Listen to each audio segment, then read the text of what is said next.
Et pour commenter ces frappes américaines sur l'Iran, nous avons en ligne Monsieur l'ambassadeur Medhat Al-Meli, qui est ancien ministre adjoint des Affaires étrangères. Bonsoir Monsieur l'ambassadeur. Bonsoir à vous. Alors Monsieur l'ambassadeur, est-ce une surprise d'assister aujourd'hui à l'intervention des États-Unis dans ce conflit?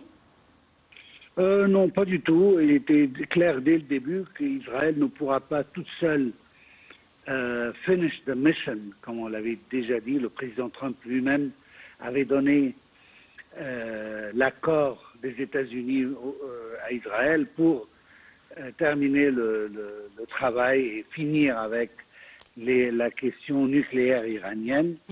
Alors, quand Israël a échoué, alors il n'y avait pas aucune autre solution que les États-Unis vont intervenir eux-mêmes. Et comme je l'avais déjà dit sur votre plateforme, que les États-Unis ne vont pas aller pour une guerre de longue durée, mais plutôt des frappes décisives qui vont terminer le projet nucléaire iranien, malgré que c'est pacifique et malgré cela. Alors c'est exactement ce qu'on avait vu, mais il y a toujours quelques remarques à faire ici. Alors, premièrement, que ce n'est pas une simple frappe ponctuelle. Il s'agit d'un message politique brutal, malheureusement, qui affirme que la légitimité ne se mesure pas au point de vue de respect du droit international, mais à la satisfaction de Washington et de ses alliés. Alors, ses alliés, au premier rang, figure toujours Israël. Alors, ça, c'est un point très important, et que l'Iran, qui respecte jusqu'à ce jour les dispositions du traité de non-prolifération nucléaire, le TNP, mais malgré cela, et que malgré que l'Agence internationale de l'énergie atomique a inspecté régulièrement les installations nucléaires iraniennes, et on n'a jamais entendu qu'un organisme crédible ait jamais accusé Téhéran de poursuivre un programme nucléaire militaire. Cela dit, certainement, on reconnaît que dernièrement,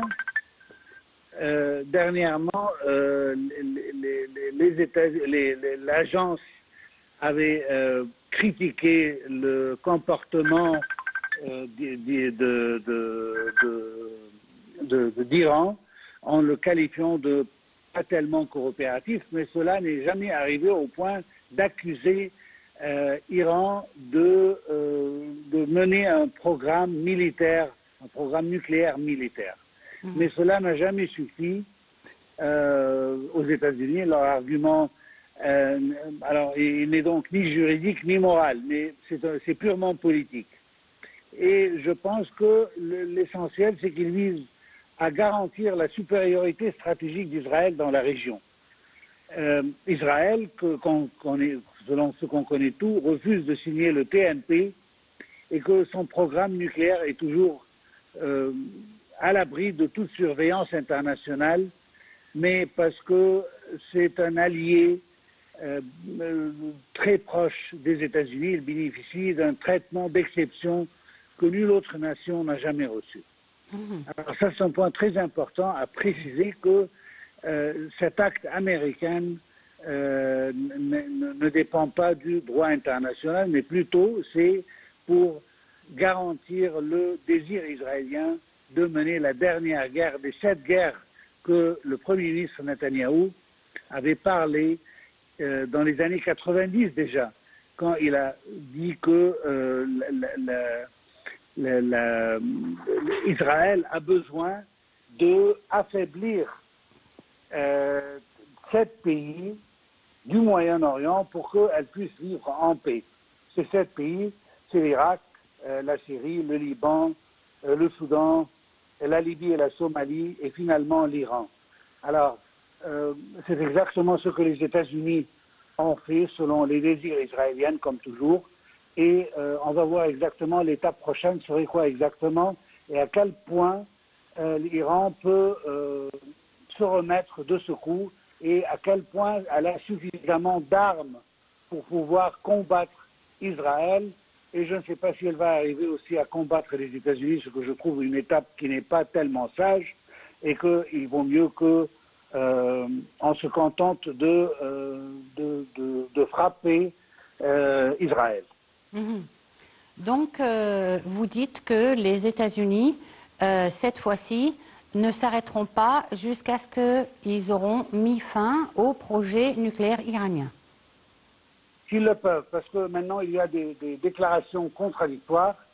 On entend de la part du président Trump lui-même que le programme nucléaire iranien est fini une fois pour toutes, et c'est exactement sa déclaration. Le Premier ministre israélien l'a remercié au nom du peuple israélien, au nom de tous les pays libres du monde, selon lui, pour prendre une étape si audace pour totalement détruire le programme iranien. D'autre côté, on entend les déclarations iraniennes qui parlent que les dégâts ne sont pas de grands dégâts et que le programme nucléaire iranien est toujours sur ses pieds et qu'il n'y a aucun problème. Alors, on doit attendre quelques jours quand même pour pouvoir vraiment réaliser les vrais dégâts de la frappe américaine, notamment de l'agence de l'AIEA. L'Iran a tout de suite riposté par plus d'une trentaine de missiles sur Israël et a aussi menacé les États-Unis de riposter. Est-ce que vous pensez que cela peut s'étendre au conflit avec les États-Unis également? Alors, il y a plusieurs points ici. Premièrement, il y a l'honneur du pays, selon l'Iran, qui doit se défendre contre les attaques israéliennes et américaines. Et en même temps, on ne doit pas aboutir au moment où on peut avoir de propres turbulences internes à cause des frappes israéliennes de l'autre côté. Et n'oublions pas qu'Israël a toujours la supériorité aérienne parce que l'Iran s'est concentré sur leur programme de missiles supersoniques qu'ils ont oublié, à mes pensées, je ne sais pas, mais ils ont oublié de vraiment de renforcer leur défense aérienne. Parce qu'on a vu déjà le premier jour de l'attaque israélienne, il y a maintenant à peu près une semaine, 200 avions israéliens ont pu retourner après avoir frappé leur cible, sans aucun avion qui est tombé. Ce qui montre que vraiment la défense iranienne était nulle. N'oublions pas aussi que plusieurs têtes, plusieurs symboles du militaire iranien ont tombé lors de la première frappe, aussi quelques scientifiques nucléaires. Alors l'Iran quand même est touché d'une manière très dure. Alors, qui va continuer? Je pense qu'Israël a quand même une certaine supériorité parce qu'elle a un refournissement d'armes qui n'arrête jamais de la part des États-Unis et du monde occidental en général. Et en même temps, elle n'a même pas besoin de payer pour ces armes-là, tandis que pour l'Iran, elle est toute seule. Même les pays qui ont sympathisé avec la position iranienne et ont qualifié la frappe américaine d'être contre le droit international, aucun des pays du monde, même la Russie, a parlé de fournir des armes à l'Iran pour se défendre ou pour répondre aux attaques israéliennes. Jusqu'à maintenant, on n'a entendu aucun pays, tandis que pour Israël, on le sait tous, que Israël est bien soutenu par l'Occident, notamment par les États-Unis. D'ailleurs, la frappe même le montre à quel point les organisations, ils ont organisé tous les deux cette frappe-là. Alors du coup, je pense que la situation de l'Iran n'est pas la meilleure, mais en même temps, on ne sait pas exactement le nombre de missiles dont il dispose pour qu'il puisse continuer sa guerre et jusqu'à quand. Et est-ce que les États-Unis et Israël se consultent pour cette guerre menée contre l'Iran ou bien chacun agit de son côté? Bon, je pense qu'il y a une coordination quand même assez générale, pas dans les buts exactement, on va frapper quoi aujourd'hui, on va attaquer quel point aujourd'hui, pas à ce point, mais quand même il y a une coordination générale en ce qui concerne la direction de la guerre et qu'est-ce qu'on peut cibler d'une manière générale. Est-ce que, par exemple, les hôpitaux, les installations civiles, tout cela, c'est là dont on parle d'une manière générale et chacun a son point. En tout cas, ce qu'on a entendu jusqu'à maintenant, que les États-Unis n'ont pas l'intention de faire une deuxième frappe, et selon les déclarations de M. Trump lui-même. Mais en ce qui concerne Israël, comme on le sait, comme on l'a toujours vu, que Israël n'a pas de limite et qu'elle n'a pas de frontières. Elle peut tout faire pour gagner une bataille. On a vu pendant presque 2 ans avec les Palestiniens, ils ne sont arrêtés à aucun point, ils ne sont jamais arrêtés pour le droit international ou le droit international humanitaire. Rien ne coûte pour eux, étant donné qu'ils sont en train de gagner la guerre. Et c'est ça le vrai problème qu'Israël, on ne peut pas vraiment avoir confiance avec sa étape prochaine, parce qu'Israël n'a pas, comme je viens de le citer, de limite morale ou juridique. Oui, mais quelle est votre explication du comportement d'Israël? C'est-à-dire qu'Israël mène depuis 2 ans une guerre avec Hamas, qui, on ne peut pas être, que ce soit une bataille gagnée pour Israël, puisqu'elle n'a toujours pas récupéré les détenus israéliens et n'a pas encore mis fin au Hamas, chose qui ne pourrait pas être faite, à mon avis. Et en même temps, elle mène une autre guerre sur un autre front avec l'Iran. Quelle est votre explication de cela? Alors, moi, il y a deux axes à examiner ici. Le premier axe, c'est que la situation interne oblige le Premier ministre israélien, afin de ne pas être jugé sous les accusations de corruption, de continuer la guerre d'une manière instoppable.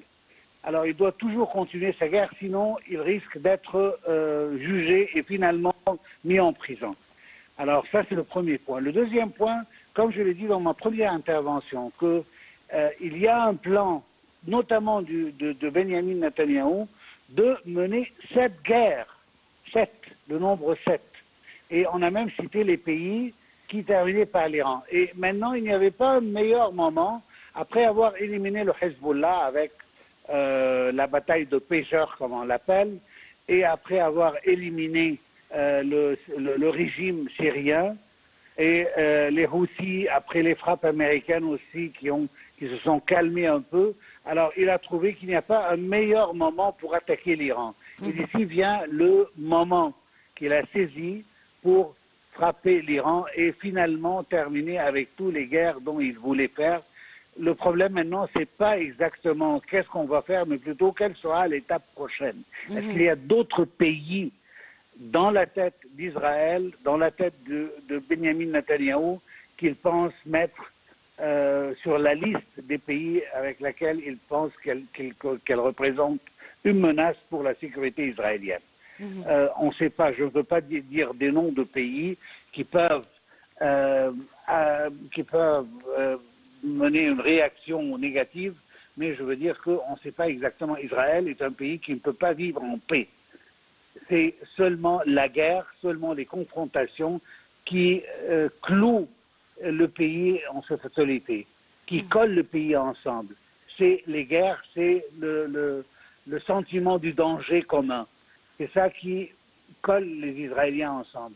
Sans ça, la paix représente une menace à la sécurité israélienne. Et c'est d'ici viennent toujours les demandes d'Israël de continuer les guerres l'une après l'autre. Monsieur l'ambassadeur, je vous remercie beaucoup pour cette intervention et on poursuit avec nos reportages. Le président Abdel Fattah al-Sisi et le roi de Bahreïn, Hamad Ben Issa al-Khalifa, sont convenus de la nécessité d'un cessez-le-feu immédiat dans la région lors d'un appel téléphonique ce samedi 21 juin. Les 2 dirigeants ont mis en garde contre la catastrophe humanitaire à laquelle la population gazaoui est confrontée. Les détails.